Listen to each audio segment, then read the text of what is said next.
During my 4 years, nothing happened, and there was great pressure on me having to do with guns. We did nothing. We didn't yield. And once you yield a little bit, that's just the beginning. That's the avalanche begins.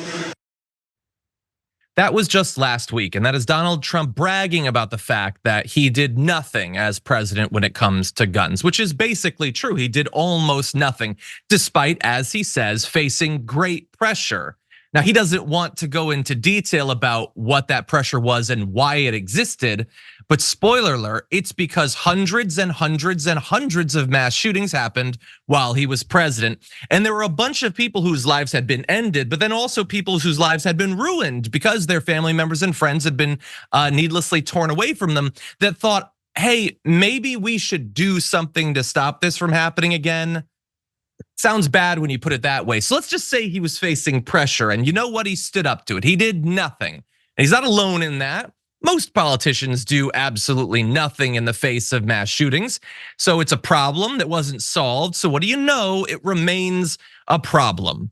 And that takes us to yesterday, when the Kansas City Chiefs Super Bowl parade was the target of the latest absolutely horrific mass shooting. And we're gonna give you the details as we know them right now, but bear in mind that there is still a lot that is not known about this shooting. But more than enough is known to let us know that this is an absolute tragedy. One person has already been confirmed to have been killed. 21 others shot at this celebration, with 9 of the wounded being children. So this is the sort of thing that might lead to some pressure on politicians to do something, because there's some weird people in this country that have a problem when a bunch of people get shot, when a whole bunch of kids get shot at what should be a celebration. Some people don't like that. And then they try to pressure politicians to do something about it. But hold strong, Republicans. You can weather this storm as you've weathered the thousands that came before. In terms of the shooter, we know some of the details. We know that there was apparently a man who was just spinning in a circle, firing bullets at everyone. Apparently 3 suspects are in custody. So there's a lot of chaos in terms of the news. But here's a little bit of what has been revealed. A source said, my wife and daughter saw the shooter come out. She said she saw some lady pulling him back, and people had started backing up. And then he pulled out and started spinning and shooting. About 15 minutes before the celebration was over, apparently there was someone dressed in black who disappeared into the crowd. So there's like theories about who it was before they were captured. And we do know that a lot of people showed a great amount of heroism during this, fighting back, as was alluded to in that comment, and tackling and fighting with at least one of the people who apparently, or at least alleged to have perpetrated this. And amidst all of this, you have basically 1 million people gathered for this event, just wanting to celebrate this sports moment. You have the literal team on the stage when the shooting takes place, but we live in a country where some people see that not as an opportunity to celebrate, but an opportunity to do some damage, to perpetrate some terror. And I want to end by identifying, out of the dozens of people who have been affected by this, the woman who was tragically fatally shot has been identified, named by her family as Lisa Lopez Galvan, who just wanted to celebrate her team winning the Super Bowl. And unfortunately had to do that in America, where you can't just have moments like that. At any moment, someone can grab a weapon of war, a weapon that belongs only on the roughest battlefields on earth, and can start trying to take out as many people as possible. And we have more on this, including from the mayor. But Trae, I want to go to you. What do you make of this? Yeah, I mean, it's like you said. I mean, that's what's so awful about all this, is any kind of large public moment, no matter how celebratory or highly anticipated it might be by people, is before long in any sane American's mind going to be something you have to strongly consider, or perhaps approach fearfully. You can't just decide to take your kids to a Super Bowl parade anymore. You can, but in the back of your mind, you have to be thinking, what if something like this happens? And this is the only country on earth, I think, where that type of thing happens. It's also I saw someone else point out, it's it's real messed up when the good news is that, it's hey, those 22 people that were shot at the Super Bowl parade yesterday, well, so far only one of them has actually died, and 21 are, still just hurt. And people are like, oh, thank God for that, because that's how bad the standard is here. And I think it's been 40 something mass shootings so far this year, and that's like the same number of days we are into this year is 40 something. 48. So, yeah, right. 48. But we're not even 48 days into this year yet. That's true. Yeah, it's all kind of sadly par for the course, and I still don't expect anything to, change. It's like that Onion headline about it or whatever it is. Like, we've tried nothing and we're all out of ideas, and so I don't know. Yeah. It's just sad. Sorry, I want to fact check myself. That was the 40th mass shooting, but that was yesterday. So there's almost certainly a 49th, maybe a 50th. So I apologize to whatever community was hit by today's mass shooting. I wish I knew who you were and what you've experienced. I wish that we could cover all of these horrendous acts. But unfortunately, America is too broken for that. That would have to be the entire thing that the show was.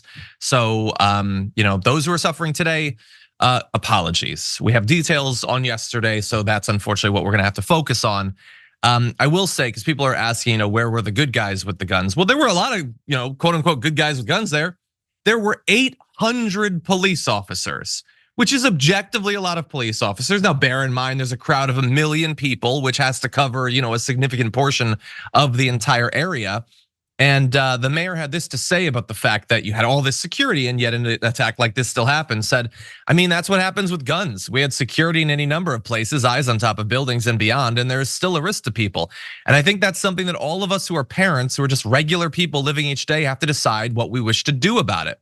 In a matter of seconds, someone who wants to disrupt anything, someone who wants to create any type of situation, or someone who's simply reckless can change not just one life or two lives, but almost 24.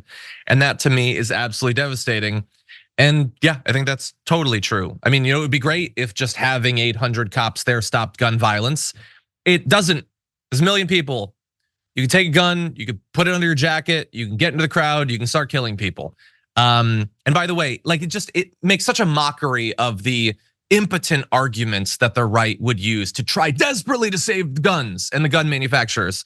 That we had good guys with guns. We had literally hundreds of them, hundreds and hundreds. Hey, even more than the crowd of cops who stood outside of Uvalde as it was being massacred. We had like 3 times as many cops here, but people can just have guns. And the idea that, oh, well, we have the death penalty and they might get shot, so that'll stop them. If we just make sure that they know that if they shoot people, they could get shot, then they won't do it. No, almost all these mass shooters know that they are not going to live through this experience. That has never stopped one of these people from committing one of these acts of suicidal terrorism. It's just so utterly pathetic. And as Trae alluded to, we know every little detail, every wrinkle of how this is gonna go from here. So Fox News had a guest on today to tell you that what's to blame for this? Fatherlessness.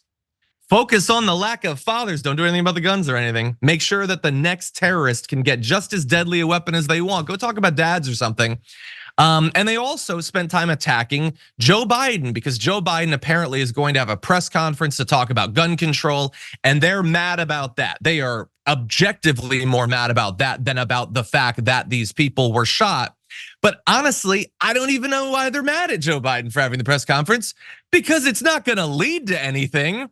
It's not like Joe Biden is going to stand there at the podium and the country is going to listen, and through the power of his golden oratory, he's going to convert all these Republicans who aren't bought by gun manufacturers. They're reasonable people who can be won over with persuasion and evidence. And then all of a sudden there's gonna be a bipartisan push and they're gonna finally do something about the guns. Who thinks that's gonna happen? He's gonna do his press conference, which he should do. He's a president. This is a national tragedy. And then that'll be it. And we'll see you at the next one, at a church or a restaurant or a school or an airport or God knows what, in Missouri or Florida or Nevada. I don't know, maybe in your city. Who knows? Because nothing's gonna be done. That's what makes these stories even more devastating than just an analysis, the raw facts, Trae. It's the knowledge that it's just one of many and more are coming down the pike. Yeah, you want to ask like what has to happen for that ever to change? But I've thought personally, my moment with that was, Sandy Hook, however many years ago it was. Like Sandy Hook was the only, when that happened, I was like, I actually genuinely, naively, stupidly thought this might actually make a difference. Like this might be the one that like moves the needle on this, maybe. And then when that didn't happen, I I pretty much just gave up at that point, thinking that anything was ever going to change as far as that goes. You said there's 800 good guys with guns there or whatever, but have you considered what if every good guy there had a gun? What if all million people, if they all were armed, see, even the children and everybody else involved, if everybody had their own gun, then it'd be an even quicker response time when these people showed up. That's the type of unironic solution that these people propose is just, you just need more guns somehow. But you have to do the math on anytime you're going to have any kind of event like this, you have to think like of the however many millions of people in whatever given metro area, is there at least one that is currently deranged enough to try to, shoot a whole bunch of people, right? And I feel like statistically the odds are probably pretty good that at least one person out of however many millions, exists there. And then it's just a matter of them actually going and doing it, because that's how low the bar for entry is into this, particular pursuit, because of how easy it is to get the guns in this country. They have people like that in other countries too, but those people can't just decide one day to do something like this and then go and do it. And in this country, 100%. They can. And that's the problem. Yeah. And the question that we need to continue to ask is, why do so many of these politicians want the next terrorist to be able to get as deadly a weapon as they want? Why don't they want it to be difficult? Make the terrorists try to kill 100 people with a pistol or whatever. They can still do a lot of damage, not nearly as much as they can with their assault rifle. Why don't they want to make it as tough as possible for people to kill you and your family and your friends? So this is obviously, I'm not ending this. This is about the Chiefs or whatever. They were so much more worked up about the fact that if the Chiefs win, then Taylor Swift might be more popular and might endorse Biden than that at the Super Bowl parade, a bunch of people got shot up needlessly. That's the twisted world that we live in. For more political news breakdowns, interviews, stories of activism, and me trying my hardest to care about the occasional big celebrity news story, subscribe to our YouTube channel at youtube.com/The Damage Report. And you can ring the bell wherever it is so you don't miss anything.